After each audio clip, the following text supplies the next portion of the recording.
কবর মাঝে মা বাবাকে দেখা যাবে না। একজনকে দেখবো, কে তিনি? দেখবো যাকে, তিনি হলেন শাহে মদিনা। বলেন সুবহানাল্লাহ। যে নবী মুস্তাফার প্রতি আজকে দুরূদ পড়তেছেন, যে নবী মুস্তাফার প্রতি আজকে কিয়াম করতেছেন, সেই নবী মুস্তাফা কবরে যাবে।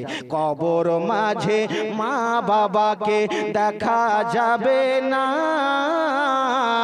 দেখবো যাকে, তিনি হলেন শাহে মদিনা। ও ভাই বুঝবো সেদিন নবী বিনে আপন কেহ না। আমার মরণ আসিবে কখন কেউ তো জানে না। কেউ জানে রে বাবা মরণ কখন আসবে? কেউ বলতে পারবে না। আমার মরণ আসিবে কখন কেউ তো জানে না। আমার মরণ আসিবে কখন কেউ তো জানে না। আমি মরে গেলে আমায় তোমরা ভুলে যেও না। আমার মরণ আসিবে কখন কেউ তো জানে না। তোমার আমার কে আপন একটু ভাবো না। যিনি আপন তিনি আছেন সোনার মদিনায়। বলেন সুবহানাল্লাহ। তোমার আমার কে আপন একটু ভাবো না। যিনি আপন তিনি আছেন সোনার মদিনা। ও ভাই সেই নবীজির দিদার পেতে চলো মদিনা। আমার মরণ আসিবে কখন কেউ তো জানে না। ও মুসলমান, ও আমার বাবাজি বন্ধুগণ আমার, যখন সেই মৃত্যু ব্যক্তি বেরাদারে ইসলাম সেই জায়গাতে অনেক লোককে দেখতে পায়, আমার সঙ্গে কি তারা কবরে যাবে? আমার সঙ্গে তারা কবরে যাবে, কিন্তু কবরে তারা যাবে না রে বাবা। সেই মৃত্যু ব্যক্তির চোখের পানি যেন ঝরতে থাকবে। কিছুক্ষণ পরে সকল লোক যে ছিল সকল লোক পিছনে হয়ে যাবে রে বাবা। ওই খাটে কয়জন নিয়ে যায়? 4 জনা। সে মৃত্যু ব্যক্তি বলতে থাকবে, মাওলা গো আজকে আমার সঙ্গে অনেক কেউ ছিল, তারা কি আমার সঙ্গে কবরে যাবে না? এই 4 জনা কেন আমাকে নিয়ে যায় কবরে? তার চোখের পানি ঝরে যায়, চোখ দিয়ে অশ্র ফেলবে আর বলবে, মাওলা গো আমার বাড়িতে আজকে অনেক লোক ছিল, তারা কেন পিছনে হয়ে গেল? আজকে এই 4 জনা কেন আমার সঙ্গে যায়? এই 4 জনা কি শুধু আমার সঙ্গে কবরে যাবে? আর কি কেউ যাবে না? আর কি কেউ যাবে না?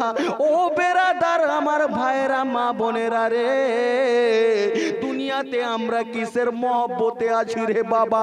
আজকে ছেলের জন্য যেন আপনি চুরি করতেছেন, এই ছেলে আপনার কবরে যাবে না। আপনি আজকে স্ত্রীর জন্য মিথ্যা কথা বলতেছেন, এই স্ত্রী আপনার কবরে যাবে না। আজকে আপনি যেন বাড়ির লোকের জন্য অনেক কিছু খারাপ কাজ করতেছেন, আপনার বাড়ির লোক কবরে যাবে না রে বাবা। আপনাকে যেন যেতে হবে, আপনার আমল ছাড়া আপনার কবরে কেউ যাবে না। ও মুসলমান, সেই মৃত্যু ব্যক্তি বলতে থাকে, মাওলা গো আজকে আমার সঙ্গে অনেক লোক রয়েছে, এই কি তারা কেউ যাবে না? এই 4 জনা কি শুধু কবরে আমার সঙ্গে যাবে? কিন্তু মুসলমান, যখন কিছুক্ষণ নিয়ে যাওয়া হলো রে বাবা, যখন কবরে নামাবে, কয় জনা নামায় কবরে? 2 জনা। হায় রে মৃত্যু ব্যক্তির যেন 2 চোখ দিয়ে পানি ঝরে ঝরে পড়তে। মাওলা গো, আজকে আমার সঙ্গে অনেক কেউ ছিল, আমার ভাই ছিল, আমার আত্মীয় স্বজন ছিল, তারা কি কেউ আমার সঙ্গে কবরে যাবে না? তারা কি কেউ আমার সঙ্গে কবরে যাবে না? আজকে কেন সেই আমি মনে ভেবেছিলাম কি চারজনা কবরে যাবে, এই চারজনাও কেন কবরে গেল না? আজকে দুইজন কেন কবরে নামতেছে? আজকে কি আর সেই কেউ যাবে না? এই দুইজনা কি শুধু কবরে যাবে, আর কি কেউ যাবে না?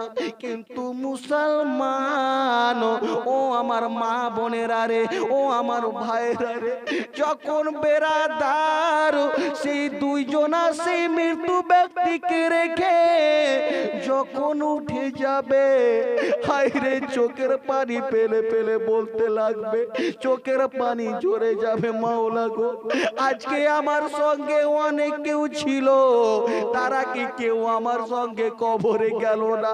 আমি ভেবেছিলাম চারজনা যাবে, ওই চারজনাও আমার সঙ্গে কবরে গেল না গো মাওলা। আমি ভেবেছিলাম দুইজন যাবে, এই দুইজনও কি আমার সঙ্গে গেল না গো মাওলা। আমাকে কি একাই কবরে যেতে হবে? বিরাদার, কত কঠিন হয় রে বাবা মৃত্যুটা।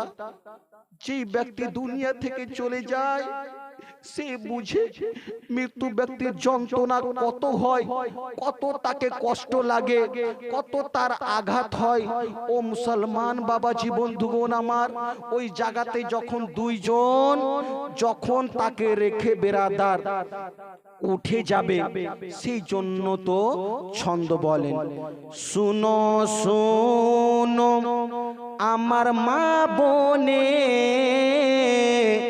রাগো বসিয়া, মৃত্যু ব্যক্তি কি রূপে এ যাই কান্দিয়া। শুনো শুনো আমার বাবাজি রাগো বসিয়া, মৃত্যু ব্যক্তি কি রূপে এ যাই কান্দিয়া।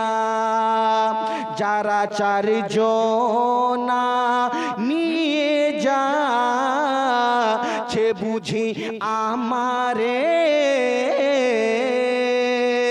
তারা চারজনা যাবে বুঝি মোর কবরে।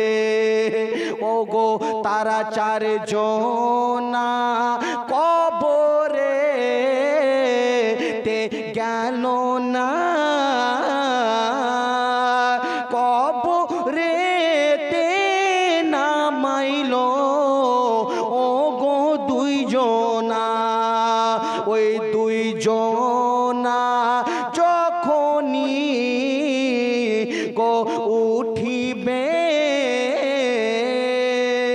সারি সারি বাঁশের পালা বিছাইবে। বিরাদার